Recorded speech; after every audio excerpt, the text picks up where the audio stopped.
Ephesians chapter 5 and verse 8. It says, "For ye were sometimes darkness, but now are ye light in the Lord. Walk as children of light. For the fruit of the Spirit is in all goodness and righteousness and truth, proving what is acceptable unto the Lord. And have no fellowship with the unfruitful works of darkness, but rather reprove them. For it is a shame even to speak of those things which are done of them in secret. But all things that are reproved are made manifest by the light, for whatsoever doth make manifest is light. Wherefore he saith, Awake thou that sleepest, and arise from the dead, and Christ shall give thee light. See then that ye walk circumspectly, not as fools, but as wise, redeeming the time, because the days are evil. Wherefore be ye not unwise, but understanding what the will of the Lord is. And be not drunk with wine, wherein is excess, but be filled with the Spirit." Amen. May the Lord bless those few verses to our hearts. In considering this issue, should Christians drink, we have looked mostly to this point at the Old Testament and the use of wine in Old Testament times. But what about the New Testament? Whenever we look closely at the New Testament, we will find standards advancing as far as the consumption of alcohol was concerned. And we touched on it last time. The New Testament exhorts us to separate ourselves from activities that are a part of this godless world. And that's really what God has done for us in salvation. He has saved us and taken us out of the world and out of this godless society that we find ourselves in, that we were a part of ourselves before we were saved. Christ has taken us out of that, and he has brought us into his kingdom, and he wants us to be different from the world. He doesn't want us to follow the practices and the ways of the godless world around us, a world that is rejecting him, a world that doesn't want to know him. He wants us to be different. And so alcoholic drink is certainly an activity that is associated with our godless world. And so we are exhorted throughout the New Testament to separate ourselves from anything that even resembles the world and its ways and thinking and so on. We need to bear in mind that many of the early Christians were converted Jews who had been used to drinking the weak wine of the Old Testament times. This meant that the new standard on alcohol was brought in gently and gradually in the New Testament. But that said, we need to understand that principles were laid down in the New Testament that prepared Christians for the alcohol culture of non-Jewish nations where drunkenness was rife.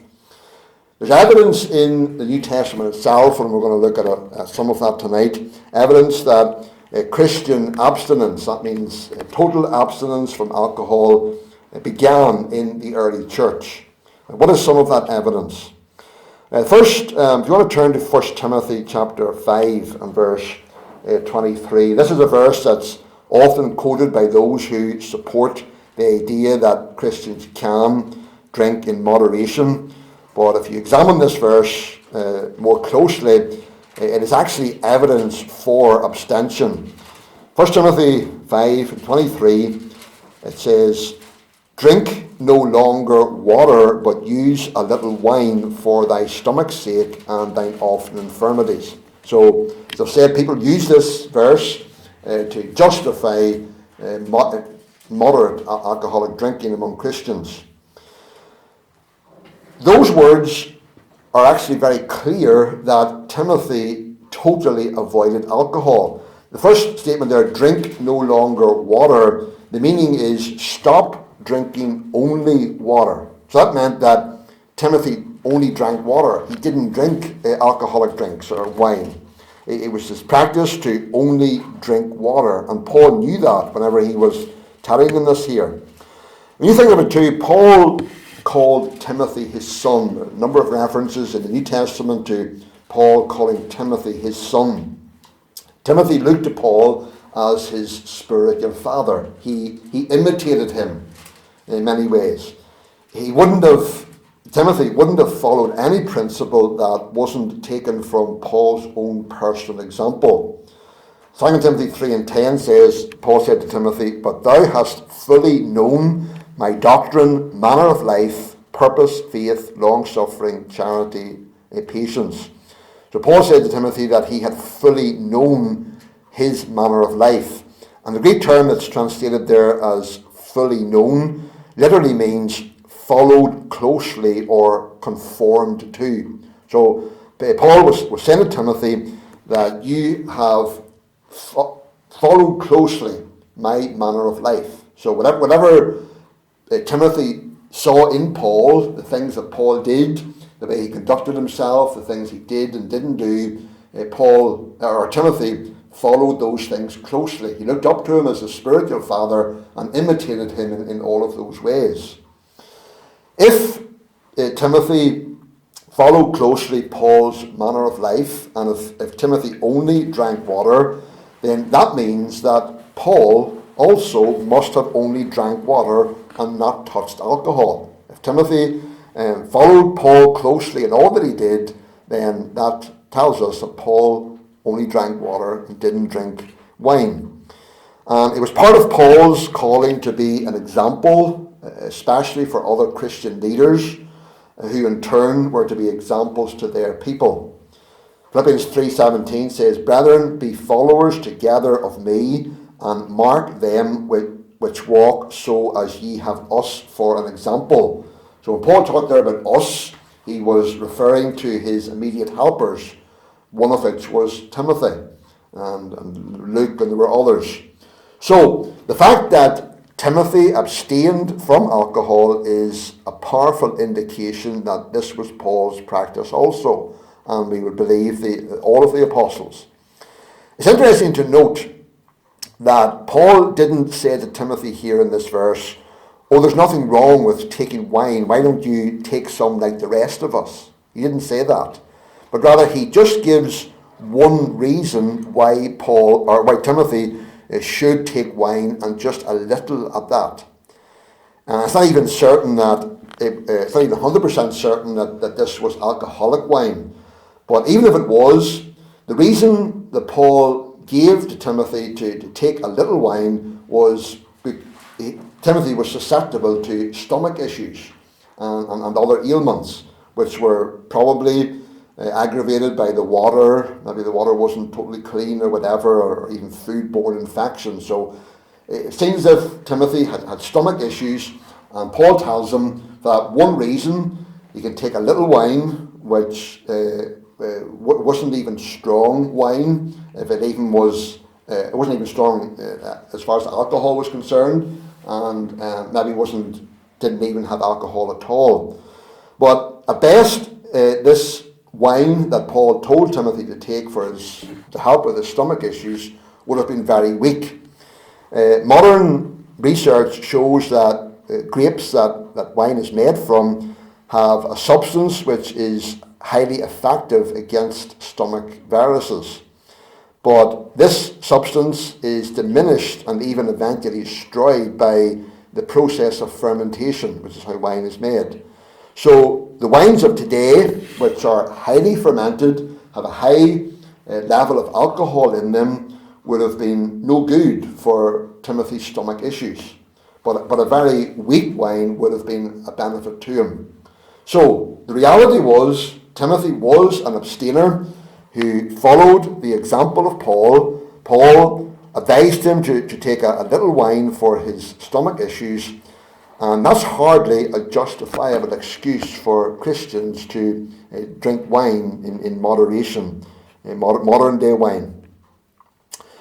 And secondly, there's another evidence that abstention began in New Testament times, and that is the exhortations that we find throughout the New Testament to be sober and to be sober-minded. There are a number of references, and we're going to look at some of them here, where the writers exhorted their readers to be sober and to be sober-minded. And these are not just general exhortations warning against overindulging in alcohol, getting to the point of being drunk or whatever, But whenever you examine these exhortations in their context, they are a powerful argument for total abstention. I'm going to turn to 1 Thessalonians chapter 5, verses 6 to 8. We have an exhortation here to be sober. 1 Thessalonians chapter 5 and verse 6. It says, "Therefore let us not sleep as do others, but let us watch and be sober. For they that sleep, sleep in the night, and they that be drunken are drunken in the night. But let us who are of the day be sober." The word that's twice translated there as sober, verse 6, let us watch and be sober. In verse 8, be sober. That word indicates free from intoxicants. In other words, abstention from alcohol. We're exhorted here also as believers to watch. And the Greek word that's used here for that's translated as watch indicates to keep awake so as to be fully vigilant and alert. We're not to be drowsy. And that's the effect that even a small intake of alcohol can have on a person. It can make them feel drowsy. And so Paul tells us here we are to watch. We are not to be drowsy. That's why there's a safe limit for driving as far as alcohol consumption is concerned. If you take over a certain level, it causes you to feel drowsy. You're not fully alert. You're not able to react quickly behind the wheel, and therefore it's not safe. We need to be fully spiritually alert. Paul is telling us there, and so that is why we should abstain from alcohol, which clouds the mind. Someone has said, this text provides a contrast of lifestyles.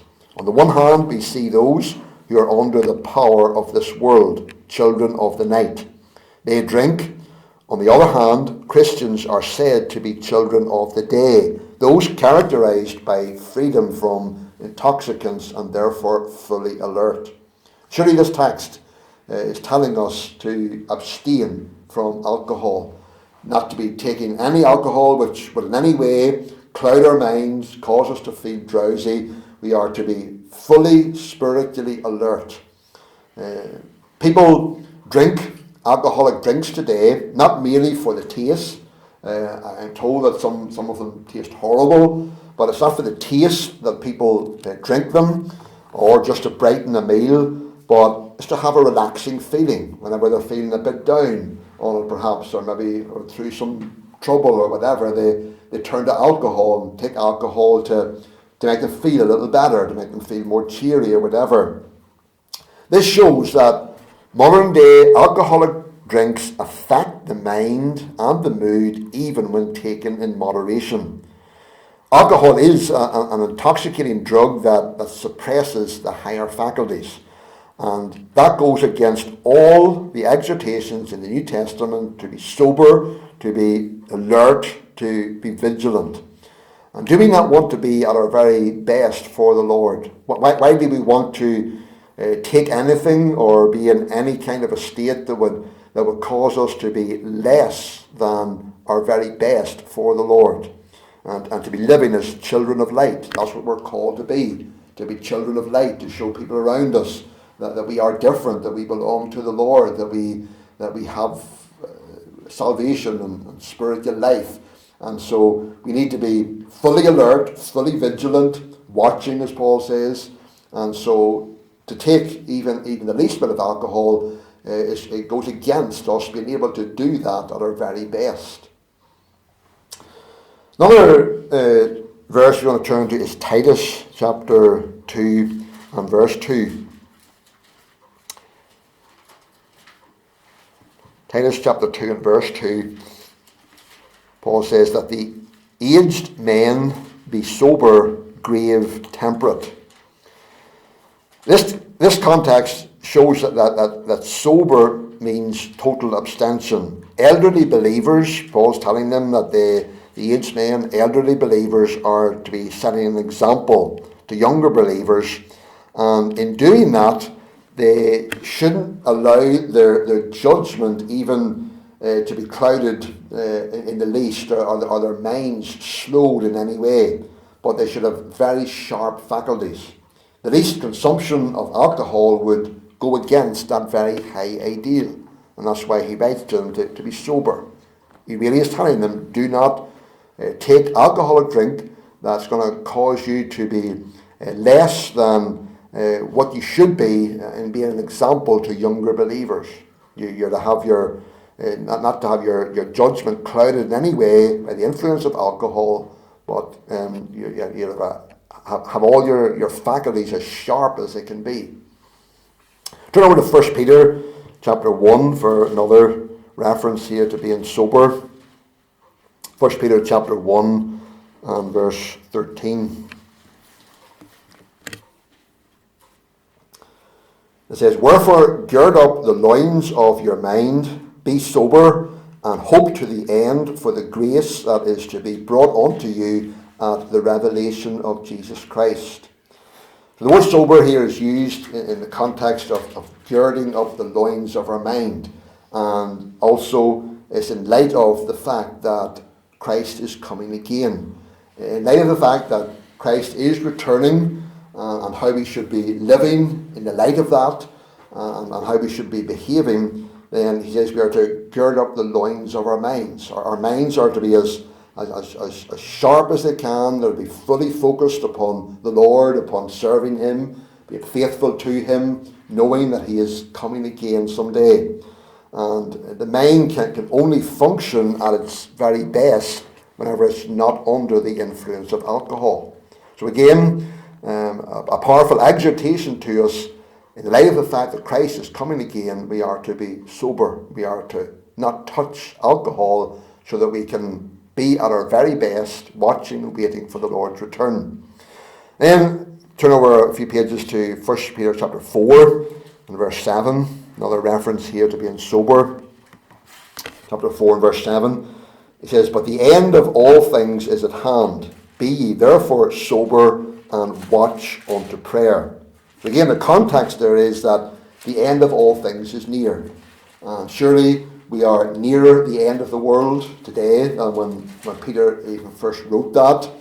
And in the light of the fact that the end of all things is near, that affairs in this world are soon going to be wound up, and we know that Christ is going to come again and wind things up in this world. In the light of that, we are to be watching and praying. That's what we are to be doing as Christians.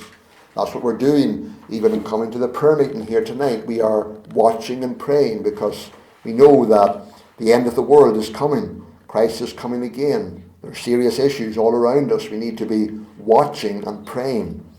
And that's the highest activity of a clear mind. If we were coming here tonight under the influence of alcohol and our minds weren't as clear and as sharp as they should be, well, how could we be watching and praying as we ought to? In the next chapter, 1 Peter chapter 5 and verse 8, it says, "Be sober, be vigilant, because your adversary, the devil, as a roaring lion, walketh about, seeking whom he may devour." So the context here is our battle with the enemy, with Satan himself. The one who's described here as a roaring lion who wants to destroy us, and we're in a spiritual battle with him. You know, if you were out somewhere and you met a lion and it was coming towards you and you had to battle with it, you would need to be fully alert, wouldn't you? And be able to combat the attack of the lion coming at you, and that's what Satan has been described like here. He comes against us like a roaring lion.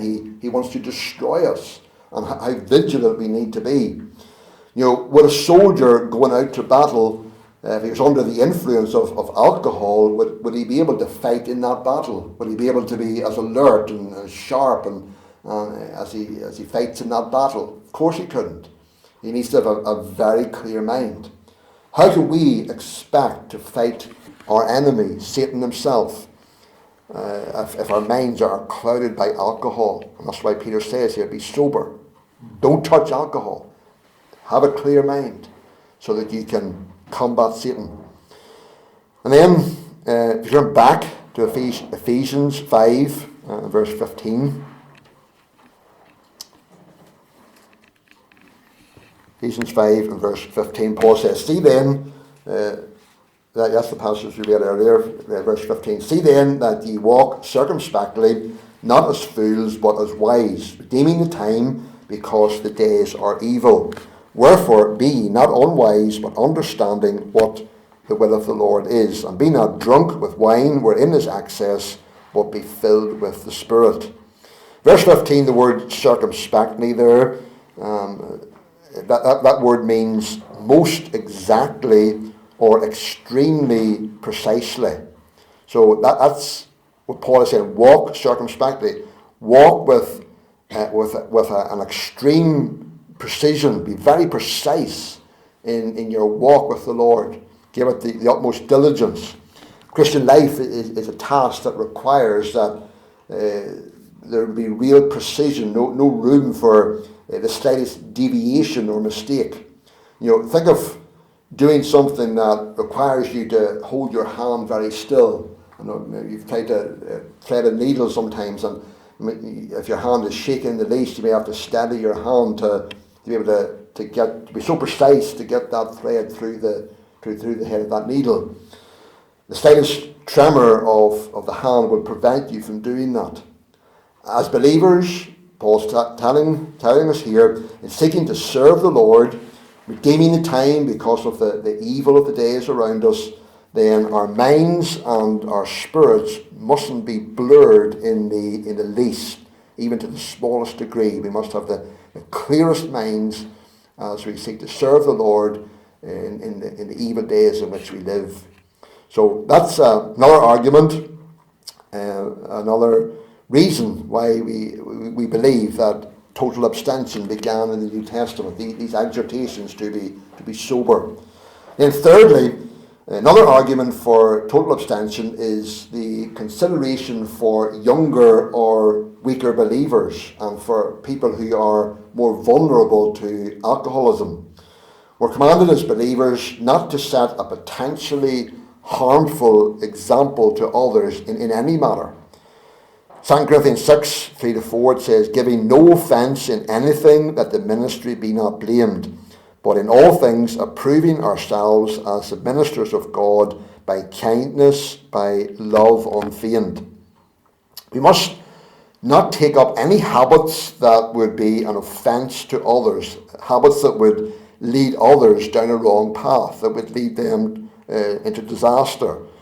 And the drinking of alcohol is one such example. Whenever we think of others and seeking to be a good example to them, what is the thing that should control us? Paul says it is by kindness and unfeigned or sincere love. If we really love other people, as we think of the dangers of alcohol, the ability of strong alcoholic drinks and the potential for great harm in people's lives, we must recognise that there are some people who are more vulnerable to that, and more vulnerable in that area. And if we have a true compassion for people, if we really love people with a sincere love, then we will be so careful that we don't, by our actions, by what we do, be guilty of leading anyone into the evils that are associated with alcohol. This relates not only to someone becoming an alcoholic, but also the mood changes and the impairing of judgments that can be caused even by a low intake of alcohol. We don't want to be influencing, setting a bad example to anyone in this area. Christ himself warned about the seriousness of leading others into sin by our actions. Luke 17, 1-2, it says, it is impossible but that offences will come, but woe unto him through whom they come. It were better for him that a millstone were hanged about his neck, and he cast into the sea, than that he should offend one of these little ones. So to lead someone into sin, Christ says it would be better if a stone was tied around your neck and you would be drowned in the sea. You'd be better dead than doing something that would lead someone else into sin. 2 Corinthians 11:29, Paul says, who is weak and I am not weak? Who is offended, and I burn not? That last phrase, who is offended, and I burn not, could be rendered, who is led into sin without my intense concern? The fact that anyone would be led into sin by the actions of others was a cause of deep concern for Paul, and surely it should be for us as well. And as we think of this whole issue of drinking, social drinking, or even drinking in moderation, we should be so concerned that we don't lead others into sin or into disaster. So these are some of the reasons, some of the arguments, I believe, that make a strong case for total abstention. That began in New Testament times. Timothy, the apostles, drank only water, and Paul just gave that command to Timothy for the sake of his stomach, and then the exhortations to be sober, and what those mean, and then also setting a bad example to others. So we'll leave it at that, and trust that that's been enlightening for us as we think of the issue of alcohol.